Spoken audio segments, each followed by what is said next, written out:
Alors, bienvenue pour cette deuxième session sur la doctrine du Saint-Esprit, la pneumatologie.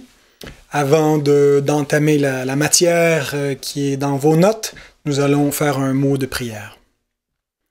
Notre bon Père Céleste, Dieu, trois fois saint, ô Dieu, toi qui es Père, Fils et Esprit, nous nous adressons à toi afin que tu puisses bénir ce temps qu'on passe dans l'étude de la parole vivante pour réfléchir à la personne et à l'œuvre du Saint-Esprit. Seigneur notre Dieu, on veut que ce soit pas seulement un exercice mental, un exercice théorique, mais un acte d'adoration que de réfléchir à qui tu es. Aide-nous, ô Dieu, d'apprécier d'autant plus l'œuvre merveilleuse de l'Esprit Saint et que nous puissions être de plus en plus au diapason de l'Esprit dans nos vies. Pour ta gloire, au nom de Christ. Amen. Alors, le premier bloc portait surtout sur la personne du Saint-Esprit.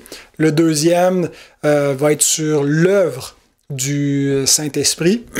Et dans la première session du deuxième bloc, on va parler du lien entre l'esprit et le salut des croyants. Ça a déjà quand même été effleuré quand on a parlé de l'endurcissement du cœur, quand on a parlé de comment l'esprit opère avec la parole de Dieu. Mais donc plus précisément, on veut se pencher sur la façon que l'esprit amène la conversion. Il y a différentes choses qui sont importantes à souligner lorsqu'on parle de la conversion. Je ne vais pas m'étendre tellement sur le mystère entre la souveraineté de Dieu, la responsabilité humaine, quelle est la place de la volonté de l'homme dans la conversion. Mais ce que je veux souligner surtout, c'est que dans tous les cas, la conversion est un miracle, que c'est pas seulement quelque chose de naturel. On peut se convertir à un mode de vie, se convertir au végétarisme, se convertir à un mode sain de vie, à l'exercice, je ne sais pas quoi. Mais pour se convertir à Dieu, la Bible nous dit que ceux qui sont nés de l'Esprit Saint sont pas nés de la volonté de l'homme. Ça dépend pas de celui qui veut, de celui qui court, mais de Dieu qui fait grâce. C'est une œuvre spirituelle et donc il y a quelque chose de miraculeux. Faut pas sous-estimer. Des fois, on s'attarde sur des miracles un peu flamboyants, les miracles de Moïse qui rouvre la mer en deux, ou les miracles de Christ qui ramènent des personnes d'entre les morts. Et ce sont des miracles glorieux, mais on oublie que souvent ce miracle, par exemple, de ressusciter les morts, pointait vers cette réalité spirituelle que Christ est celui qui donne la vie, qui ramène ceux qui sont morts spirituellement, et que la nouvelle naissance est véritablement un miracle. Quelqu'un qui est mort dans son péché et qui naît de nouveau.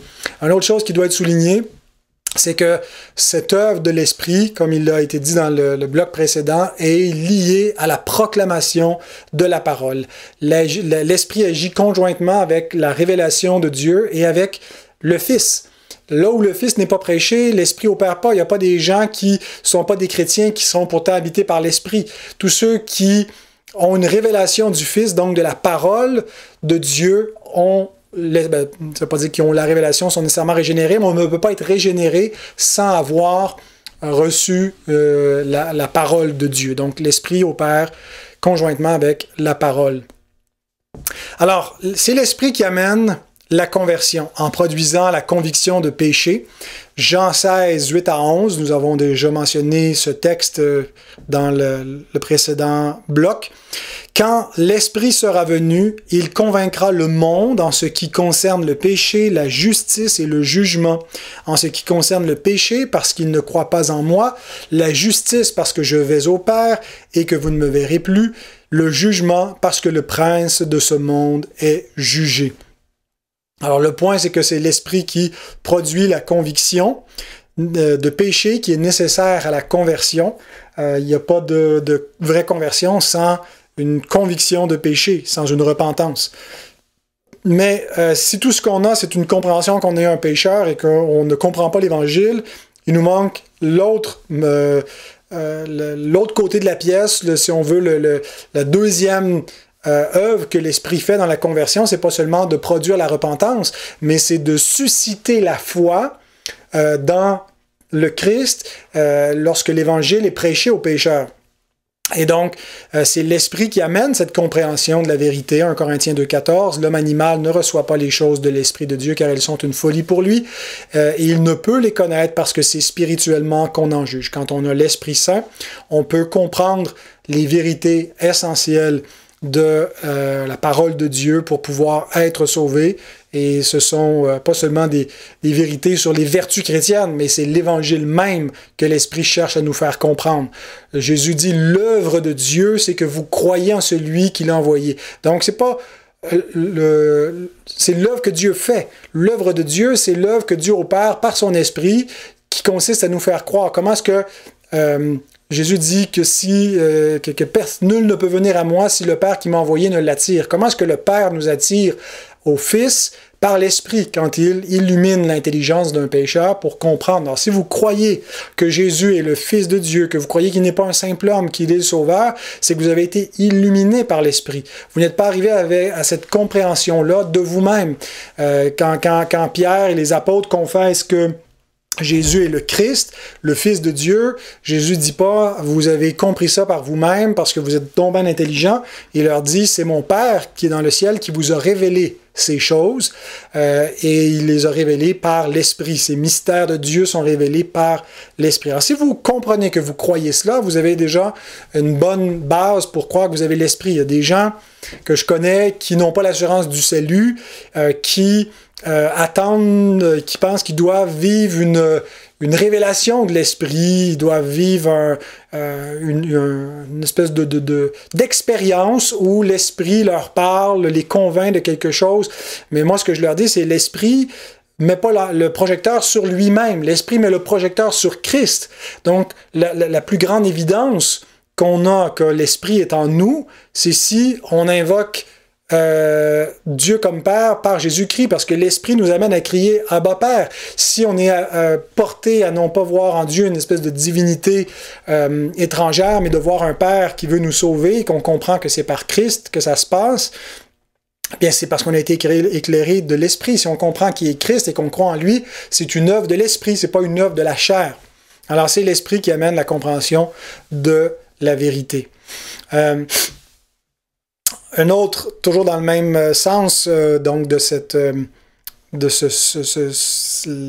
salut, de l'Esprit qui œuvre pour produire le salut chez les croyants. Il y a le baptême avec, dans, en ou par l'Esprit, différentes expressions, différentes prépositions qui sont utilisées pour nous parler du baptême de l'Esprit. Qui se produit au moment de la conversion. Alors, il y a deux vues principales dans la communauté évangélique sur ce qu'est le baptême de l'Esprit. Certains considèrent qu'il s'agit d'une expérience qui vient après la conversion, où on vivrait comme on arrivera à un niveau spirituel plus élevé, à une meilleure compréhension, à une manifestation surnaturelle de dons divins. Mais ma compréhension, et c'est celle qui est enseignée dans ce cours, c'est que le baptême de l'Esprit, c'est la régénération. C'est le bain de la régénération. Et on est baptisé, tous les croyants sont baptisés de l'Esprit. Il n'existe pas quelqu'un qui soit régénéré sans être baptisé de l'Esprit.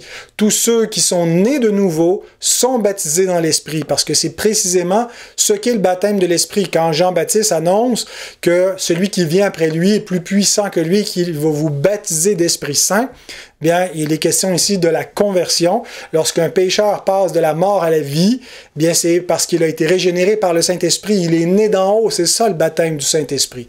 Et le baptême d'eau vient en quelque sorte être un signe visible de cette réalité spirituelle et invisible. Donc, dans les textes clés du baptême de l'Esprit, Galates 3, 2 et 3, « Voici seulement ce que je veux apprendre de vous. Est-ce par les œuvres de la loi que vous avez reçu l'Esprit, ou par la prédication de la foi? Êtes-vous tellement dépourvu de sens? Après avoir commencé par l'Esprit, voulez-vous maintenant finir par la chair? » Alors, on sait que dans l'église de Galates, des Galates, il y avait une controverse avec les judaïsants qui disaient que si vous ne vous faites pas circoncire et que vous n'observez pas la loi de Moïse, vous ne pouvez pas être sauvés. Et ils ne comprenaient pas bien le but de la loi et ni la grâce de Dieu ni l'Évangile. Et ils falsifiaient l'Évangile, ils prêchaient un faux Évangile. Et donc Paul leur dit que aux Galates qu'ils ont commencé avec l'Esprit en croyant à la prédication de l'Évangile et que maintenant, ils se détournent de cet Évangile pour continuer leur marche avec Dieu par la chair, c'est-à-dire où ils essaient d'observer par leur propre force la loi de Dieu, pensant que, ce faisant, ils vont obtenir la vie éternelle ou une plus grande sanctification. Mais il leur dit, c'est une erreur et on ne peut pas achever par la chair ce qui a été commencé par l'Esprit. C'est pas par l'observance de la loi que vous avez reçu l'Esprit, mais c'est par la prédication de l'Évangile. Et alors, le baptême de l'Esprit vient lorsque la prédication de la foi, c'est-à-dire de la grâce et de l'Évangile, le moyen du salut par la foi seule, est annoncé. Romains 8:9. Pour vous, vous ne vivez pas selon la chair, mais selon l'Esprit, si du moins l'Esprit de Dieu habite en vous. Si quelqu'un n'a pas l'Esprit de Christ, il ne lui appartient pas. Donc, si quelqu'un n'a pas l'Esprit, on ne peut pas dire c'est un chrétien charnel, mais il n'a juste pas été baptisé dans l'Esprit. Paul dit, si tu n'as pas l'Esprit de Christ, tu n'appartiens pas à Christ. Donc le baptême de l'Esprit, c'est cette union à Christ par le Saint-Esprit, c'est la régénération. Alors, prochain point, justement, spécifiquement, nous parle de la régénération. Ce que c'est d'être renouvelé par le Saint-Esprit. Jean 3, 6 et 7. C'est dans l'entretien de Jésus avec Nicodème, où il vient, ce docteur de la loi, ce pharisien vient rencontrer Jésus de nuit, et Jésus, sur la base de l'Ancien Testament, qui annonce la nécessité d'avoir un cœur circoncis, qui annonce la nécessité de naître de l'Esprit, d'être renouvelé par le Saint-Esprit pour pouvoir être sauvé. Il dit, tu es docteur en Israël et tu ne connais pas ces choses, qu'il faut naître de nouveau. Et donc, il ne comprend pas pour lui le concept de nouvelle naissance. Il pense qu'il faut vivre l'expérience de la naissance une deuxième fois. Comment est-ce qu'un homme qui est déjà né peut-il naître encore? Et Jésus dit non, ce qui est né de la chair reste chair. Et de revivre l'expérience d'une naissance naturelle ne changerait rien. Mais il faut que vous naissiez de l'esprit. Et donc, au verset 6, ce qui est né de la chair est chair, et ce qui est né de l'esprit est esprit. Ne t'étonne pas que je t'ai dit, il faut que vous naissiez de nouveau. Alors, la régénération consiste à être renouvelé par le Saint-Esprit, comme les prophètes l'annonçaient lorsque Dieu répand son esprit. Et ce qui caractérise en particulier la régénération, bien, c'est quelqu'un qui va se tourner vers Christ. C'est ce que Paul dit dans 2 Corinthiens 3, que ceux qui lisent l'Écriture mais qui ne se tournent pas vers Jésus, demeurent dans la mort, et il y a encore un voile sur leur intelligence lorsqu'ils lisent la parole de Dieu. Ils ne la comprennent pas, comme Moïse qui mettait un voile sur son visage pour ne pas que les Israélites s'attachent à une gloire passagère, la gloire de l'Ancienne Alliance. Mais Jésus est venu et Jésus dit, vous lisez les Écritures parce que vous pensez avoir en elles la vie éternelle, mais ce sont elles qui parlent de moi, et vous ne venez pas à moi pour avoir la vie éternelle. Mais si on vient à Christ, et quand on se tourne vers le Seigneur, bien, on reçoit l'Esprit Saint et le voile est ôté, et c'est ce qui permet donc de comprendre et d'être régénéré, d'être renouvelé. Tite 3:5, il nous a sauvés non à cause des œuvres de justice que nous aurions faites, mais selon sa miséricorde par le baptême de la régénération et le renouvellement du Saint-Esprit. Alors quand la Bible parle ailleurs du baptême du Saint-Esprit, des disciples qui ont été baptisés par l'Esprit Saint, bien, il faut rapprocher ça des textes qui nous parlent de la régénération, de la nouvelle naissance, du baptême ou du bain de la régénération, du renouvellement du Saint-Esprit, le renouvellement de l'intelligence. Ce sont tous des expressions synonymes qui parlent de la régénération. Alors maintenant, on voit des disciples dans Acte 19 qui sont appelés les disciples, mais qui ne connaissaient pas le baptême de Christ, connaissaient le baptême de Jean, et qui n'avaient jamais entendu parler d'un Saint-Esprit, et qui, quand ils entendent et sont baptisés par Paul, reçoivent le Saint-Esprit, parlent en langue. Alors le fait qu'ils sont appelés des disciples, c'est plutôt qu'ils étaient des craignants de Dieu, des sympathisants, mais ils n'étaient pas encore des croyants nés de nouveau. Puisqu'il est impossible d'être à Christ sans voir l'Esprit de Christ.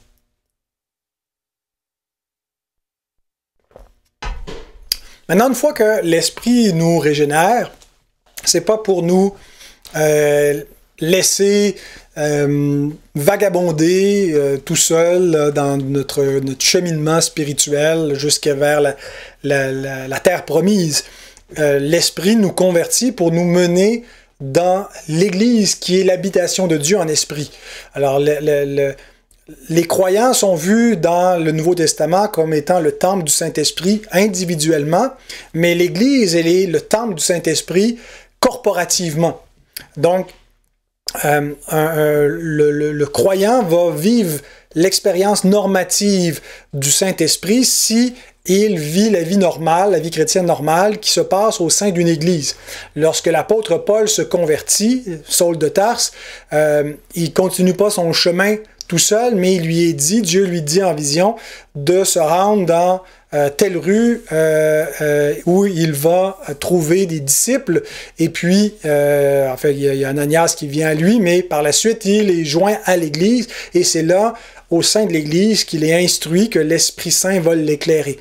Alors c'est de cette façon-là, même que parfois des apostats, on part au Saint-Esprit, c'est pas qu'ils étaient, certains croient à la perte du salut parce que ça dit qu'ils ont goûté au Saint-Esprit, ont eu part à la puissance de Dieu, à la puissance du siècle à venir, et ils sont tombés pour ne pas se relever dans Hébreux 6.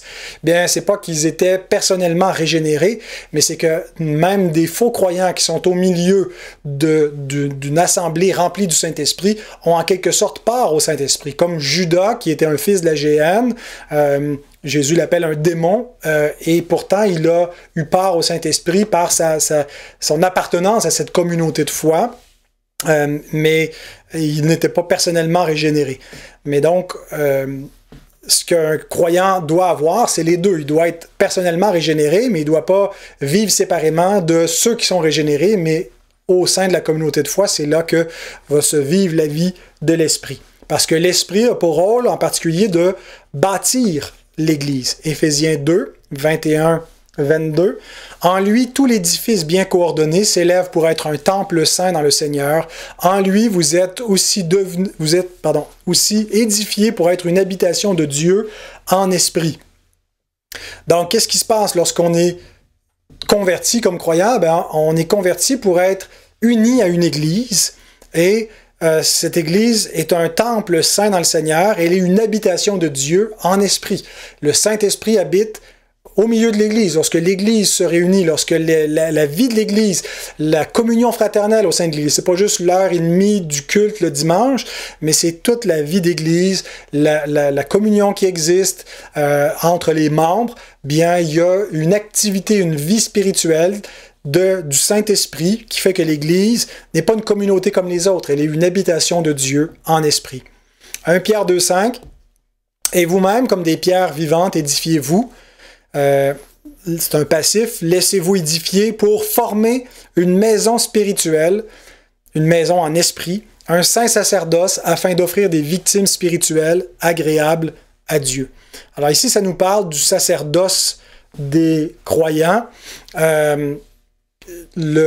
C'est une notion, le sacerdoce universel, qui s'est beaucoup répandu à l'avènement de la Réforme, parce qu'avant ça, on avait vraiment la conception que le sacerdoce était seulement pour le clergé, pour les prêtres qui étaient dûment ordonnés par l'Église pour exercer ce ministère, mais la Réforme nous permet de comprendre que le sacerdoce, c'est pas comme une fonction qui fait qu'un homme, parce qu'il est ordonné, est plus près de Dieu, puis il a comme les pouvoirs de donner le pardon ou de communiquer la grâce, mais que toute l'Église est composée de gens qui sont des prêtres, qui sont des intercesseurs, hein, un sacerdoce royal. Alors toute l'Église exerce ce sacerdoce-là, c'est-à-dire cette fonction de prêtre, de médiateur, qui peut intercéder, qui peut se présenter devant Dieu, qui peut plaider pour les autres comme faisait un prêtre sous l'Ancienne Alliance, parce que en étant rempli de l'Esprit et uni à Jésus-Christ, on possède cette fonction et on a un sacerdoce royal de prêtre roi. Et on peut offrir des sacrifices. D'ailleurs, on est appelé à offrir nos corps comme des sacrifices vivants dans Romains 12, 1. L'Église, elle est vue dans Romains 15, 15 à 16 comme une offrande à Dieu. Paul cherche la conversion des païens pour les amener comme une offrande à Dieu. Les dons monétaires, matériels qu'on fait, Paul parle de ce qu'il a reçu des Philippiens, Philippiens 4, 18, comme d'une offrande agréable à Dieu, qui a pourvu à ses besoins. L'adoration est vue comme un sacrifice à Dieu. Donc tout cela fait que il y a un sacerdoce spirituel qui est exercé par tous ceux qui sont régénérés par l'Esprit. Vous êtes, si vous êtes un croyant, pas seulement un croyant, mais un prêtre devant Dieu. Et vous avez cette fonction pour pouvoir bénir les autres et agir un peu comme une sorte d'intercesseur, de médiateur. Bien qu'il y ait un seul médiateur ultimement entre Dieu et les hommes, mais Christ utilise des intermédiaires ici-bas pour se révéler et faire connaître. C'est par des proclamateurs de sa parole qu'il le fait et par des ministres qui sont ordonnés, mais c'est pas, ils ne sont pas plus saints, ils ne sont pas à part ou ils sont mis à part, mais ils sont égaux. Il y a une égalité au sein de la communauté au niveau spirituel. Et donc, le Saint-Esprit a pour but d'unir l'Église locale et universelle. La manifestation de l'Église, c'est pas simplement quelque chose de désorganisé où on est l'Église universelle, puis il n'y a pas d'adresse, là, il n'y a pas un pignon sur rue nulle part, puis tu es converti, tu appartiens à l'Église. D'abord, la première manifestation de l'Église, c'est localement. Il y a un corps de croyants, c'est des saints visibles, c'est une assemblée, c'est ce que veut dire le mot ecclésia, une assemblée qui se réunit, et c'est ça l'Église, mais il y a plusieurs assemblées locales et lorsqu'on les met toutes ensemble, on retrouve une Église universelle. On peut utiliser le mot catholique avec un C minuscule. C'est pas l'Église catholique romaine, mais c'est l'Église qui englobe toutes les Églises où la Bible nous dit il y a une seule Église. Il y a des Églises. Parfois, le concept d'Église est au pluriel, mais par moments, il est au singulier.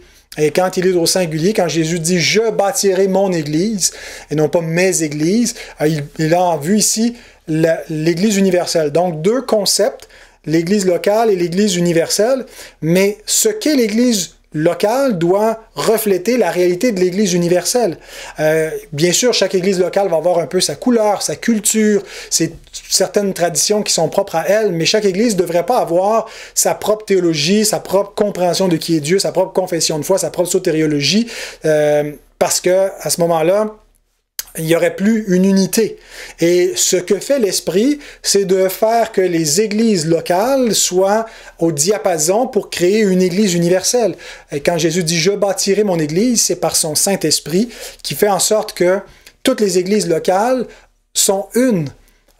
Et que malgré des divergences qui sont parfois secondaires, il y a un faisceau ou un élément central, un cœur de doctrine qui est commun à toutes les églises, qui est confessé et qui fait que l'Esprit a créé cette unité parmi les croyants universellement. Et donc, on pourrait retourner 2000 ans en arrière puis trouver des chrétiens dans le premier siècle et adorer comme eux le même Seigneur en esprit et en vérité parce qu'on a le même Saint-Esprit qui nous guide. Et malgré toutes les différentes langues, malgré toutes les différentes époques, on retrouve cette unité dans l'Église, puis même avant le Christ, parce qu'il y a une Église qui existe avant le Christ, elle n'est pas encore organisée selon les rites et les ordonnances de la Nouvelle Alliance, mais elle est quand même un corps de croyants, et elle est bâtie grâce au Saint-Esprit qui produit l'unité. Donc, L'unité locale est extrêmement importante. Ce que le diable va essayer de faire, c'est de créer la division au sein d'un corps local de croyants, d'empêcher l'unité de l'Église, d'empêcher qu'une Église locale soit en harmonie avec l'Église universelle pour qu'elle devienne plutôt une secte qui se détache, pour qu'elle apostasie. Il veut que des Églises locales apostasient. Mais, donc, il faut veiller à l'unité de la foi, veiller à ce que l'Église locale prenne pas une tangente qui soit erronée, mais reste dans la parole de vérité révélée par l'Esprit et dans laquelle l'Église, comme colonne et appui de la vérité, a toujours été éclairée et guidée et gardée par l'Esprit Saint. Alors, c'est le rôle de l'Esprit de faire cela. 1 Corinthiens 12, 13, nous avons tous en effet été baptisés dans un seul esprit pour former un seul corps, soit juif, soit grec, soit esclave, soit libre, et nous avons tous été abreuvés d'un seul esprit. Voyez-vous ici le lien entre le baptême de l'Esprit, la régénération, qui forme un corps composé d'éléments disparates, où il pourrait traditionnellement y avoir de la rivalité entre les différentes races, les différents statuts sociaux, d'esclaves, de libres, de juifs, de grecs, mais tout ça forme un seul corps, une seule Église, parce que on est dirigé ou abreuvé par un seul esprit. Alors c'est l'Esprit qui, en nous baptisant, nous greffe à l'Église. Alors, si vous êtes un croyant rempli de l'Esprit, c'est pas normal si vous appartenez pas à une Église, parce que c'est là que l'Esprit vous guide. C'est ce que l'Esprit veut faire en vous, de vous faire prendre part à ce corps-là et à cette unité spirituelle des croyants. Éphésiens 2, 18 et 22. Car par lui, nous avons les uns les autres accès auprès du Père dans un même esprit. Verset 22, « En lui, vous êtes aussi édifiés pour être une habitation de Dieu en esprit. »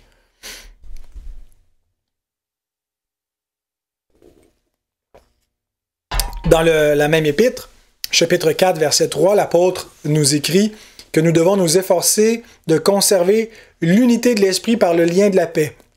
L'esprit crée l'unité, mais Dieu travaille au travers de notre volonté. Dieu travaille, la façon qu'il va créer l'unité dans l'Église, c'est pas en faisant de nous des automates, mais c'est en nous sanctifiant pour nous rendre semblables à Christ et en créant la charité, l'amour fraternel, la paix, en enlevant les rivalités, les querelles. Et de cette façon-là, l'unité va être existante et on a une part à jouer. Et il le fait non pas en annulant notre volonté, mais en la sanctifiant. Le Saint-Esprit lie les membres de l'Église par le lien de l'amour. Romains 5, 5, l'amour de Dieu est répandu dans nos cœurs par le Saint-Esprit qui nous a été donné. Donc l'amour de Dieu, c'est l'amour, je pense d'un côté, l'amour que Dieu a pour nous, que l'Esprit nous révèle, il nous aide à comprendre que Dieu nous aime, et on comprend l'amour de Dieu pas comme un sentiment, mais l'amour de Dieu consiste en ce qu'il a donné son Fils unique pour nous, et quand on comprend l'Évangile, on comprend que Dieu nous aime, on comprend comment il nous aime, mais cet Évangile, cet amour de Dieu en Christ à la croix, va nous amener à aimer Dieu en retour, et à aimer nos frères et nos sœurs et tous nos prochains. Et cet amour, donc, va être créé par l'Esprit, répandu dans nos cœurs par le Saint-Esprit. Colossiens 8, qui nous a appris de quelle charité l'Esprit vous anime. S'il y a de l'amour dans l'Église, et je ne parle pas ici juste d'une espèce de sentiment superficiel, là, peace and love, on s'aime, tout le monde, la théologie des gros bisous, mais je parle ici d'une vraie charité qui n'est pas seulement en parole, mais en action et en vérité, c'est l'œuvre du Saint-Esprit. Et donc, l'Esprit a pour but de nous conformer à ce qu'est Christ, et une Église remplie de l'Esprit, c'est une Église où on ne devrait pas retrouver des querelles, des divisions, de la discorde, de l'égocentrisme, des gens qui se mettent de l'avant, mais des serviteurs, des gens qui ressemblent à Jésus. Alors, une Église, si n'est pas caractérisée par ces éléments-là, elle a beau avoir autant de gens qu'elle veut, autant de moyens financiers qu'elle veut, elle n'est pas remplie de l'Esprit. L'Église, à l'apogée de sa puissance économique, n'était pas nécessairement dans sa puissance spirituelle. C'est lorsque l'Église avait ni argent ni or qu'elle avait la puissance de dire « Au nom de Jésus de Nazareth, lève-toi et marche ». Alors, il faut véritablement non pas dépendre de ce que l'homme peut faire, de ce que les moyens humains peuvent faire, mais de la puissance de l'Esprit qui agit par la parole de Dieu au milieu de l'Église. Et donc, les divisions, le péché de division est extrêmement sérieux. Le schisme, c'est pas quelque chose de banal. Maintenant, ça veut pas dire que l'unité devrait faire qu'il y a une seule Église catholique. Et comme le disent les catholiques romains, pour eux, dès qu'on n'est pas dans la même organisation formelle, on est en schisme. On peut être dans une unité de foi, mais pour des raisons pratiques, ne pas être dans la même organisation, bien qu'on reconnaisse, par exemple, moi, je suis un réformé baptiste, mais je reconnais que j'ai des frères qui sont des presbytériens, des frères qui sont anglicans, qui sont pentecôtistes. J'ai des frères, je pense, qui sont même pas des protestants, qui sont des catholiques, mais qui ont saisi Christ et saisi la grâce de Dieu, qui ne s'appuient pas sur leurs bonnes œuvres pour être sauvés. Et ils sont animés du même esprit. Et donc, on peut être unis. Et on cherche l'unité dans la mesure du possible, à réaliser une unité visible de cette unité spirituelle, mais dans le temps présent, c'est pas possible d'être parfaitement unis sur tous les aspects. Et même l'Église catholique romaine qui prétend l'être ne l'est pas. Il y a des schismes à l'intérieur d'une même institution, mais le plus important, je pense, ce n'est pas l'unité institutionnelle, d'être dans la même organisation visible, mais c'est l'unité spirituelle, d'être dans la même profession de foi, en continuité avec les apôtres, les pères de l'Église, les réformateurs. Je pense que c'est basé sur l'Évangile de Christ et sur une compréhension de qui est Christ et qui est Dieu, qui crée cette unité-là. Alors voilà, rappelons-nous donc que si on veut voir une effusion de l'Esprit, il faut prêcher la parole, aller, faites de toutes les nations des disciples. Et quand Jésus dit « Je vais être avec vous jusqu'à la fin du monde », c'est par son Saint-Esprit qu'il est avec nous pour nous accompagner dans cette œuvre. C'est pas nous qui allons faire des disciples, c'est Christ qui va faire des disciples, c'est Christ qui va bâtir l'Église, mais au travers de nous, au travers de notre proclamation. Rappelons-nous que le baptême de l'Esprit se produit au moment de la conversion, que c'est une œuvre de régénération qui permet au pécheur de se repentir en comprenant, en étant convaincu de son péché, pas juste reconnaître théoriquement qu'il a mal agi, mais en sachant qu'il mérite la colère de Dieu et en ayant honte de son péché, en produisant du fruit de la repentance. C'est l'Esprit qui fait cela et qui le laisse pas désespérer, mais qui le conduit vers Christ, qui lui ouvre les yeux vers la croix pour comprendre qu'il ne peut pas se sauver lui-même, qu'il a besoin d'un sauveur. Et lorsque quelqu'un croit en Christ, c'est l'Esprit Saint qui l'a régénéré. Et que cet esprit, après cela, veut nous régénérer pour qu'on forme un seul corps et créer une manifestation visible du corps de Christ sur la terre, qui est l'Église. Et lorsque le monde voit l'amour des disciples, ils reconnaissent qui est Jésus et plusieurs viennent au salut, à la foi de Christ, en étant convaincus par le témoignage de l'Église. Malheureusement, des fois, l'Église a un contre-témoignage. Ça ne veut pas dire qu'elle n'est pas sauvée pour autant, mais certaines églises ont apostasié. Alors, cherchons à être une église remplie de l'Esprit, chercher à maintenir le lien de l'Esprit. On va passer maintenant à la deuxième session du bloc 2, où il est question de l'Esprit qui donne la puissance à la vie chrétienne, à comment on va vivre le salut au quotidien en étant rempli de l'Esprit. Alors la Bible nous exhorte à être remplis du Saint-Esprit, hein, c'est même un impératif, mais c'est finalement de se laisser remplir, mais parce qu'on ne devient pas des marionnettes, on a quelque chose à faire pour être rempli du Saint-Esprit en se soumettant activement à la volonté de Dieu et en travaillant dans une synergie. On va voir dans la question de la sanctification qu'on n'est pas complètement passif.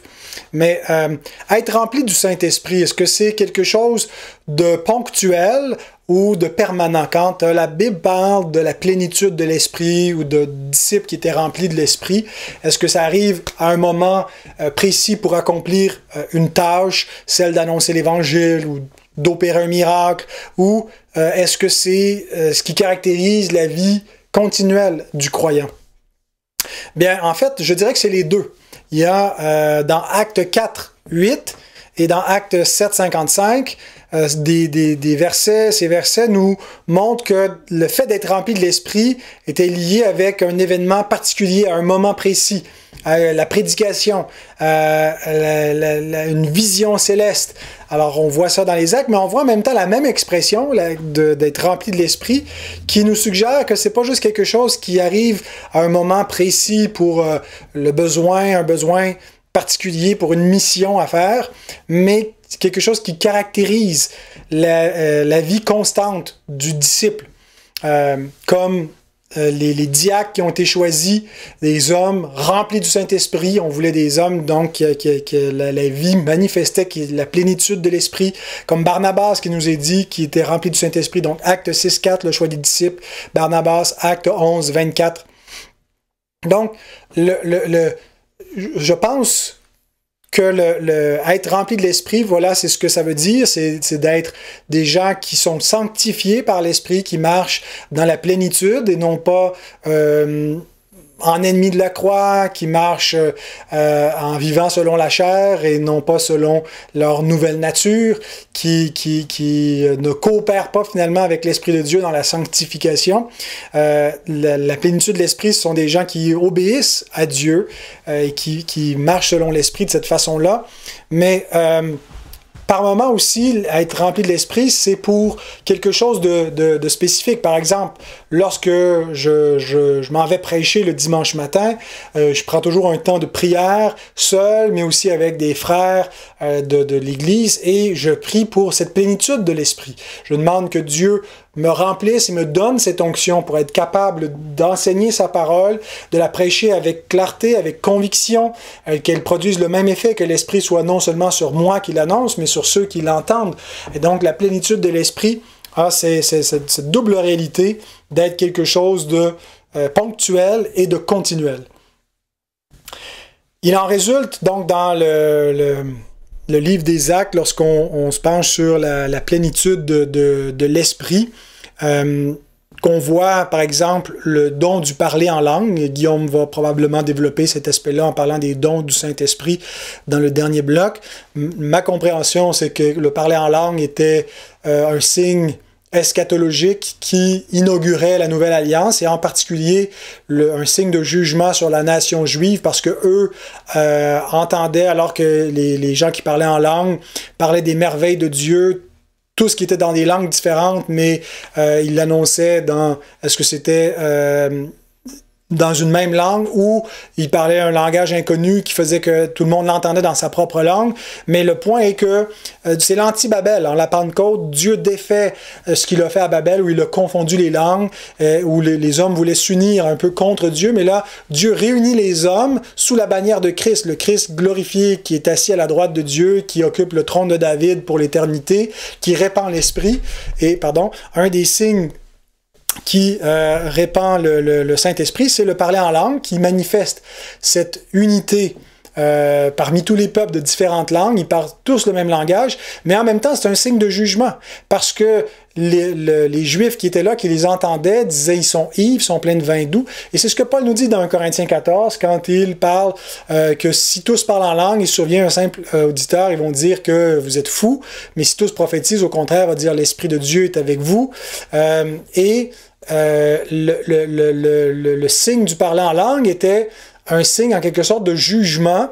Et Paul cite un passage d'Ésaïe où il est dit qu'il va parler à son peuple en d'autres langues, en parlant avec la langue des autres peuples. Et même là, ils ne m'écouteront pas. Et Paul applique cela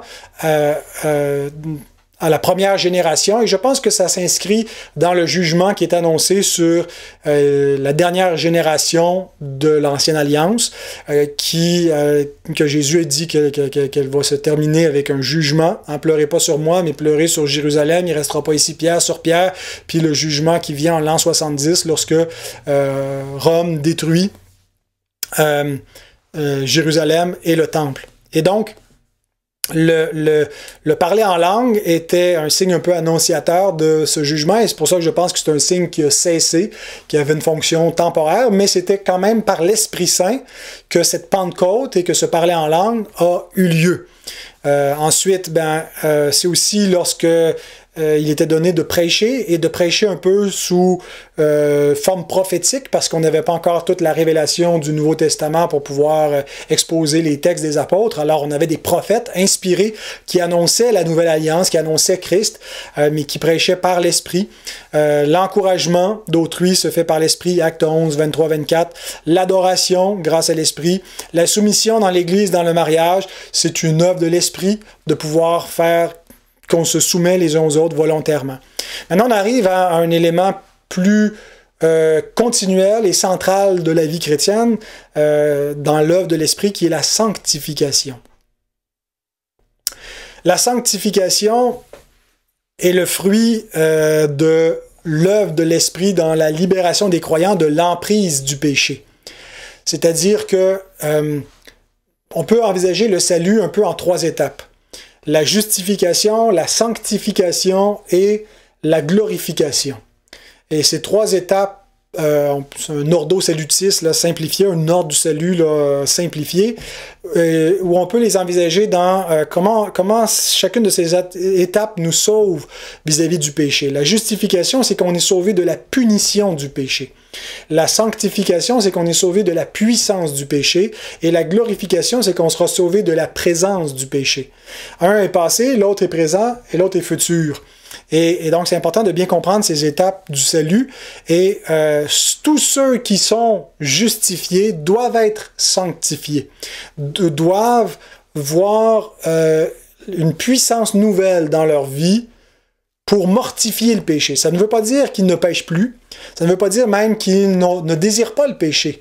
Mais que lorsqu'ils pêchent, ils ont une tristesse qu'ils n'avaient pas autrefois. Ils ont une culpabilité qu'ils n'avaient pas lorsqu'ils ne connaissaient pas Dieu parce qu'ils étaient morts dans leur péché. Mais l'Esprit Saint, maintenant, les empêche de pécher à souhait et produit cette œuvre qui les amène dans l'obéissance à Dieu.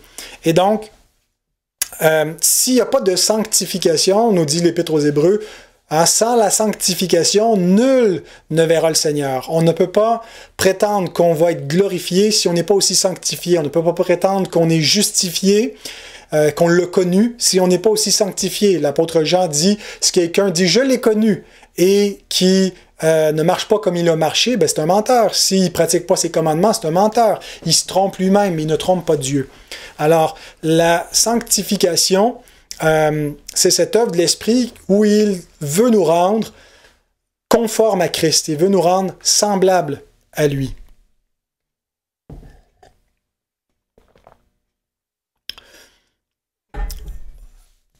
Un des textes clés pour nous parler de la sanctification se trouve dans l'Épître de Paul aux Galates, Galates 5, où il est question des fruits de l'Esprit, qui sont contrastés avec les œuvres de la chair. Alors, je m'y rends.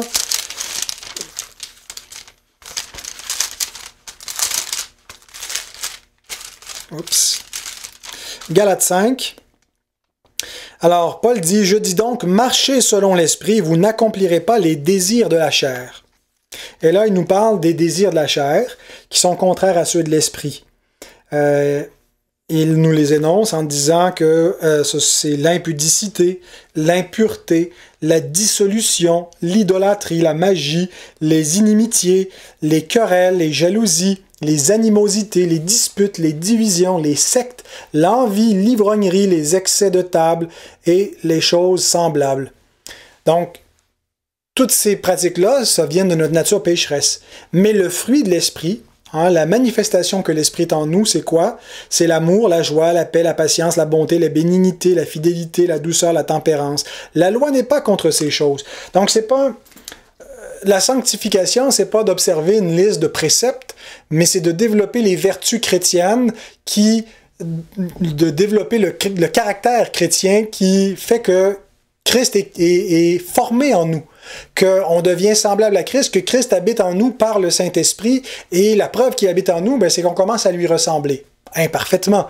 Mais lorsqu'on s'éloigne de lui, ben, la preuve qu'on veut lui ressembler, c'est qu'on marche dans la repentance.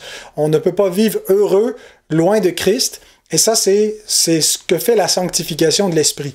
La sanctification, c'est pas premièrement une transformation de notre être où on devient vraiment conforme à Christ, mais c'est d'abord une conscientisation que par nature, on n'est pas comme Christ et on est conscientisé au péché. Et parce qu'on en est conscient et qu'on se repent et qu'on cherche la grâce de Dieu, petit à petit, dans une transformation progressive, on devient semblable à Christ. Mais le travail va durer toute la vie. Ça ne sera pas achevé de ce côté-ci de l'éternité. Et donc, il ne faut pas penser que parce qu'on pêche encore, et parfois gravement, qu'on n'a pas le Saint-Esprit. On a encore des désirs qui peuvent être adultères, meurtriers, on a de l'égoïsme, et quand on voit ces choses en nous, ça ne veut pas dire qu'on n'est pas régénéré, sauf si on essaie de le cacher, sauf si on essaie de le banaliser. Alors là, on peut se questionner, mais celui qui constate son péché, qui en a honte, qui le confesse à Dieu et qui le combat, comme on voit dans Romains 7, bien ça, c'est une œuvre de l'Esprit. Alors, donc il y a une série de versets, je ne vais pas toutes les lire, mais qui nous parlent justement que cette sanctification, que cette transformation, ben, c'est opéré par l'Esprit, que c'est un processus qui continue la vie durant. Voilà, donc la clé, c'est de nous rendre semblables à Jésus-Christ. Maintenant, quelle est notre part? Quelle est la part de Christ? Quelle est notre responsabilité? Je ne vais pas pouvoir développer de manière satisfaisante cette question-là, mais je vous renvoie à un enseignement que j'ai donné dans une étude que je fais où j'expose la doctrine chrétienne à partir de la confession de foi de 1689. Et l'étude 62, donc vous voyez, on en a pas mal, là, je suis rendu à 80 quelques, c'est le chapitre qui est sur la sanctification. Et je réponds à la question, quelle est la part de Dieu et celle de l'homme dans la sanctification? Quelle est la part de Dieu et celle de l'homme dans la sanctification? Est-ce qu'on est juste comme passif puis c'est Dieu qui nous transforme? Est-ce que c'est nous qui faisons le travail, Dieu nous a régénérés puis maintenant on a ce qu'il faut pour continuer? Comment ça fonctionne la corrélation entre ce que Dieu fait et ce que nous faisons? Alors dans cette étude-là, vous pouvez la retrouver sur mon blog personnel, un héros dans le .net, et si vous cherchez là, dans l'onglet les études sur la 1689, allez à l'étude 62 et vous aurez une exposition plus détaillée de cette question-là. Mais je pense que Philippiens 2, 12-13 est un bon résumé qui nous permettra de simplement synthétiser l'essentiel de la question, que la sanctification est pas exclusivement monergique. Hein. Certains, par peur du légalisme, osent pas mentionner qu'il faut faire des efforts. Pourtant, la Bible dit, hein, faites tous vos efforts pour joindre à votre foi, à la vertu. Alors, je l'ai dit pas nécessairement dans le bon ordre, là, mais vous vous souvenez de ce passage dans la première épître de Pierre. C'est peut-être la deuxième, j'ai tendance à les confondre. Et donc certains sont mal à l'aise de l'idée qu'il faut faire un effort. D'autres sont que dans l'effort, hein, que la sanctification, ben c'est ça, c'est de faire nos efforts. Et ils oublient l'élément de grâce dans la sanctification, qu'on est sanctifié par grâce de la même façon qu'on est justifié par la grâce. C'est-à-dire que c'est pas à force de culpabilisation qu'on change, mais c'est à force de voir le pardon de Dieu, à force de voir Christ qui nous lave les pieds parce qu'il dit si je te lave pas les pieds, tu n'as aucune part avec moi, mais j'ai pas besoin de te relaver à nouveau parce que tu es propre, si tu as été baptisé une fois, si tu as été régénéré, tu es propre une fois pour toutes, mais il faut quand même que je te lave les pieds parce qu'ils vont se ressalir. Et donc, de voir Christ qui s'humilie pour nous garder purs, ben cette image-là nous amène à lui ressembler davantage, à apprécier davantage son amour et à lui ressembler un peu plus. Et donc, c'est une sanctification de grâce. Mais ça ne veut pas dire qu'on n'a pas une responsabilité. Et Philippiens 2, 12, 13 coordonne parfaitement ces deux éléments.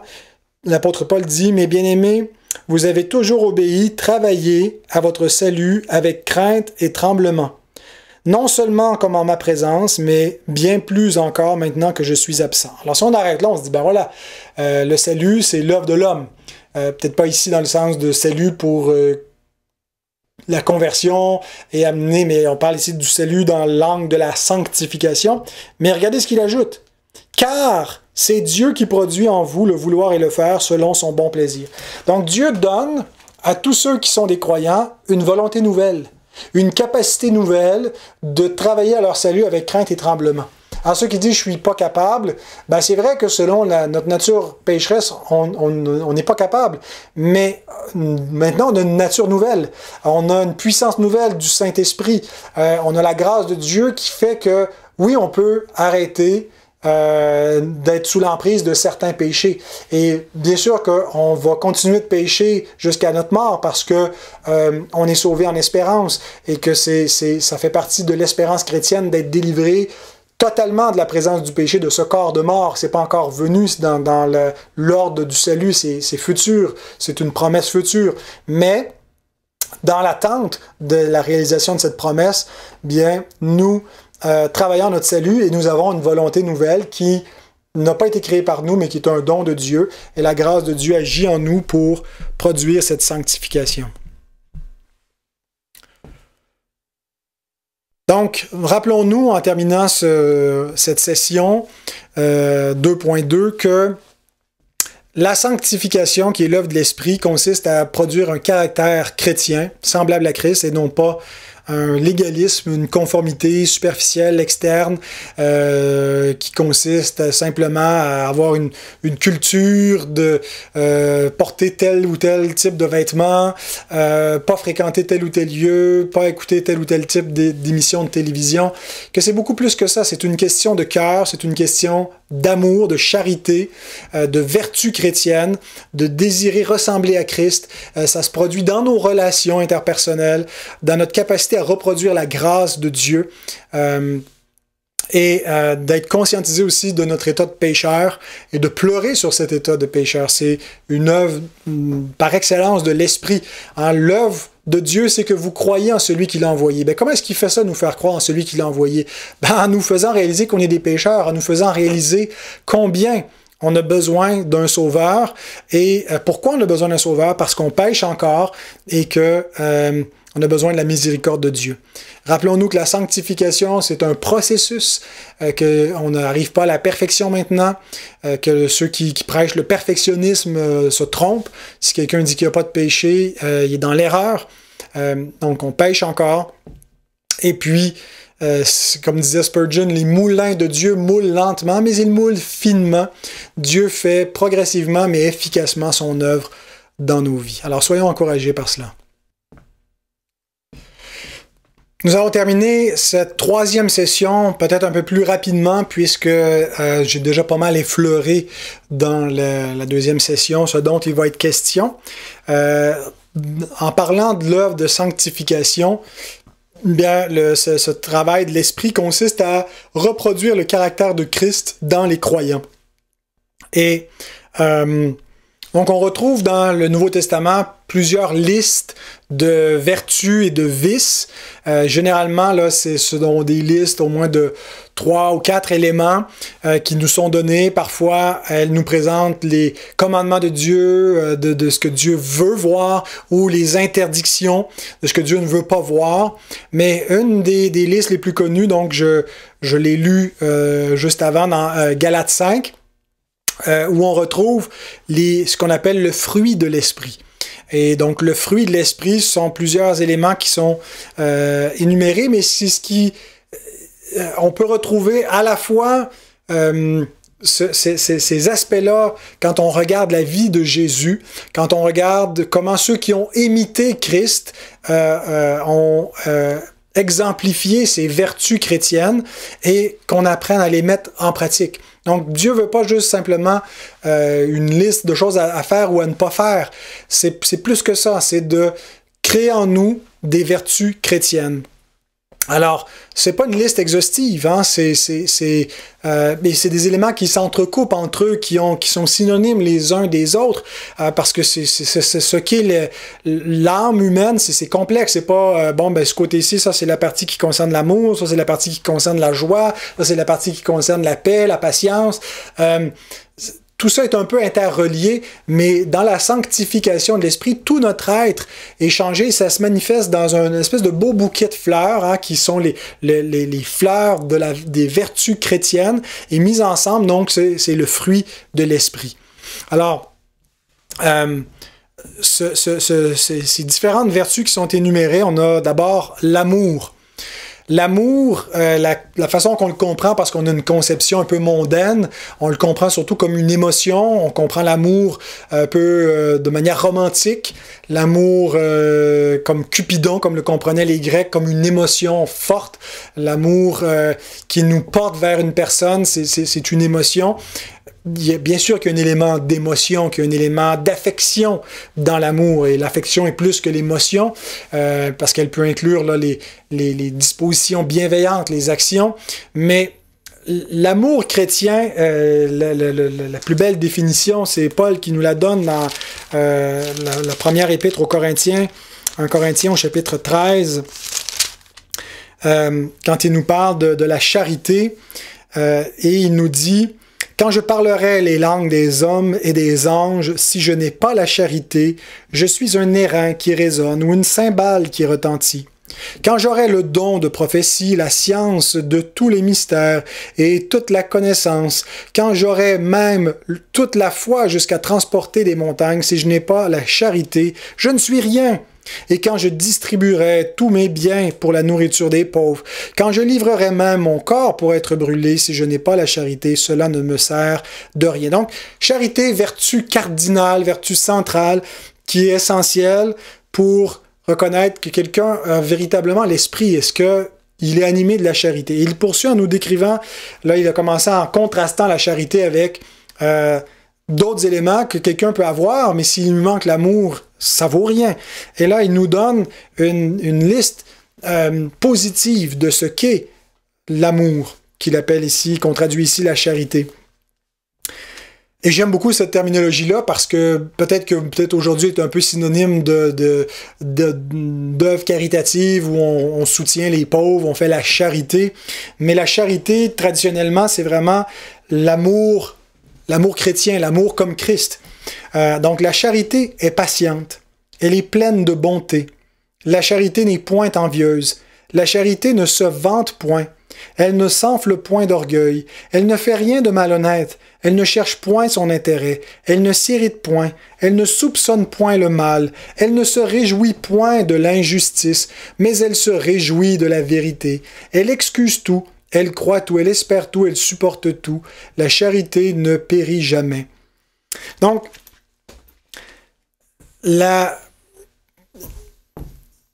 tous ces éléments donc, nous permettent de comprendre à la fois la grandeur, la profondeur, la teneur de ce qu'est véritablement l'amour. Bien sûr, il faut aimer en action et en vérité, mais on peut faire des actions qui sont dénuées d'amour. Paul dit, je peux donner mes biens pour les pauvres, mais si je ne suis pas poussé par l'amour de Dieu, ça ne vaut rien. Ce n'est pas une œuvre bonne que Dieu a préparée d'avance pour que je la pratique. Les bonnes œuvres que Dieu veut que nous fassions doivent être caractérisées par la charité. Et donc, il faut regarder à Christ pour comprendre à quoi ressemble l'amour. Jésus dit, il n'y a pas de plus grand amour que de donner sa vie pour ses amis. Jésus n'a pas cherché son intérêt. Jésus n'est pas venu pour être servi, il est venu pour servir. Jésus a aimé même ses adversaires, ceux qui l'ont crucifié, pardonne-leur, ils ne savent pas ce qu'ils font. Il a intercédé pour les coupables. Bien sûr, par moments, il a été intransigeant, il a déclaré le jugement contre d'autres. On a parlé du péché contre le Saint-Esprit dans le premier bloc, où c'est une déclaration, un verdict du Messie qui déclare aux hommes qui ne seront jamais pardonnés. Mais envers d'autres adversaires, il a fait preuve de compassion. Et donc, nous voulons apprendre à aimer, regardons à Christ. Quand dans nos relations, dans la façon qu'on élève nos enfants, qu'on vit le mariage c'est le lieu par excellence pour connaître exemplifier cette relation entre Christ et l'Église. Pour les hommes qui écoutent ça en ce moment, qui sont mariés, vous devez aimer vos femmes comme Christ a aimé l'Église et qui s'est donné pour elle, qui s'est sacrifié pour elle. Certains d'entre nous veulent que leurs femmes soient soumises et se sacrifient pour eux, mais la femme est appelée à se soumettre, mais à un époux qui est qui va se donner comme un sacrifice vivant pour l'aimer, pour en prendre soin. Et donc voilà, la vertu chrétienne, hein, regardons à Christ et l'esprit lorsqu'on contemple Christ, parce que c'est pas juste ce qu'on fait en ce moment, c'est pas juste un exercice intellectuel, c'est un exercice d'adoration. Nous pensons à Jésus et nous contemplons son caractère saint, nous contemplons sa perfection dans son être et nous voulons lui ressembler. Et donc c'est en l'admirant, en l'adorant que l'Esprit va imprimer dans notre caractère ce qui est Christ et va nous aider en contrastant, nous montrant encore ce qui ressemble pas à Christ dans notre vie. Mais il va nous appeler à mourir à nous-mêmes, à ce que on prenne notre croix pour renoncer à nous-mêmes quand c'est difficile, lorsqu'on a envie de nous aimer nous-mêmes, l'amour propre, le moi, de le mettre au centre. Bien, on se rappelle Jésus qui n'a pas fait cela. Et donc, la sanctification, l'Esprit nous conscientise notre manque d'amour et nous amène à la repentance et nous fait soupirer pour aimer davantage comme Jésus. La joie, deuxièmement. Il ne s'agit pas, encore là, juste d'un sentiment de joie, d'euphorie en général, mais de prendre plaisir dans le Seigneur et dans ce que Dieu aime, de prendre plaisir en Christ, d'être caractérisé par la joie du salut. Et l'Esprit, donc, n'est pas là pour nous rendre malheureux.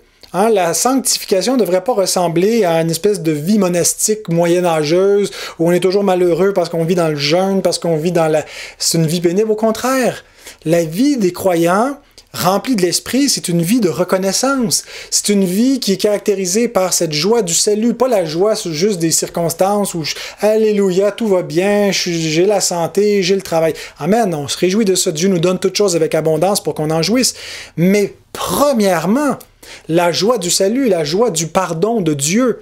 Et donc, l'Esprit de Dieu veut nous amener à se réjouir de cette façon-là, comme on voit Christ par moments tressaillir de joie lorsqu'il saisit par moments la grandeur de son Père, lorsqu'il contemple la sagesse de Dieu et le plan éternel de Dieu et qu'il tressaillit de joie. Donc, ce qui doit être l'essence suprême de notre joie, c'est pas la fête, c'est pas le voyage, ça devrait être dans ces moments où on est entre croyants, où on adore Dieu, où on partage sa parole.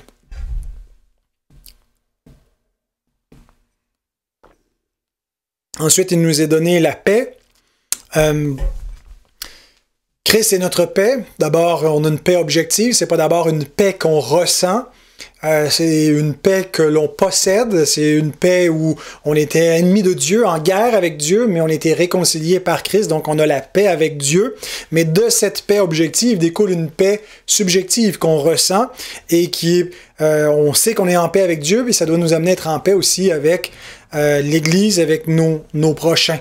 Et donc, lorsqu'il y a de la discorde dans l'Église, ça doit nous troubler, ça doit nous amener en prière. Et l'Esprit Saint, quand ça dit de ne pas attrister l'Esprit, c'est dans un contexte pas juste de sanctification individuelle, mais de vie d'Église, de ne pas attrister l'Esprit en Église par nos disputes, par nos divisions. Et donc, on recherche la paix. Et donc, l'Esprit nous amène comme cela et on voit comment Christ est celui qui est venu faire la paix, celui qui est le pacificateur par excellence. Et il commence le sermon sur la montagne en disant « Heureux ceux qui procurent la paix ». Donc, c'est une des caractéristiques des enfants de Dieu où il aide la réconciliation. On ne doit pas être des gens dans la querelle.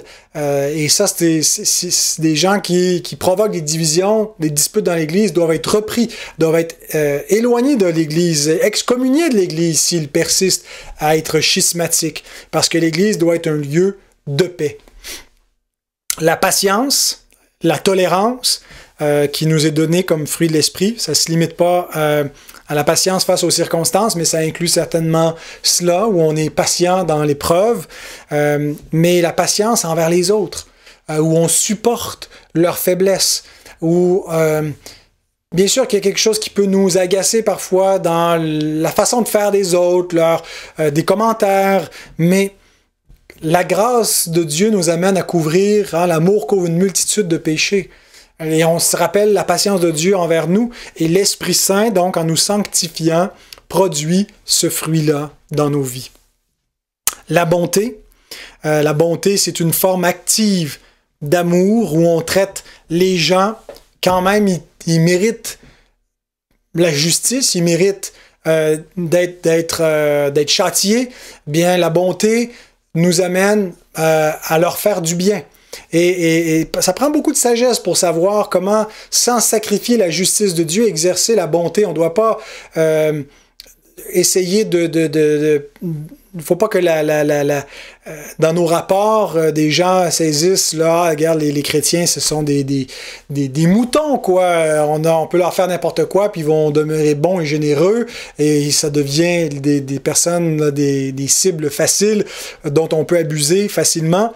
Mais l'Église, c'est un lieu où, oui, on maintient la justice, où on maintient la loi de Dieu, les ordonnances de Dieu et la justice qui est pratiquée, mais dans un contexte de bonté. En fait, la bonté de Dieu nous pousse vers la justice de Dieu. C'est quand Dieu est bon envers nous, véritablement, notre cœur se met pas à vouloir abuser de sa bonté, mais vouloir plaire à Dieu et faire ce qui lui est agréable. On se dit pas, parce que Dieu me pardonne tous mes péchés, péchons afin que la grâce abonde. Ça c'est un raisonnement d'inconverti. Alors si on voit des gens qui abusent de la bonté dans l'Église, on se dit c'est pas des croyants, puis éventuellement il y a un processus disciplinaire qui est là pour trier entre les brebis et les boucs au sein de la bergerie.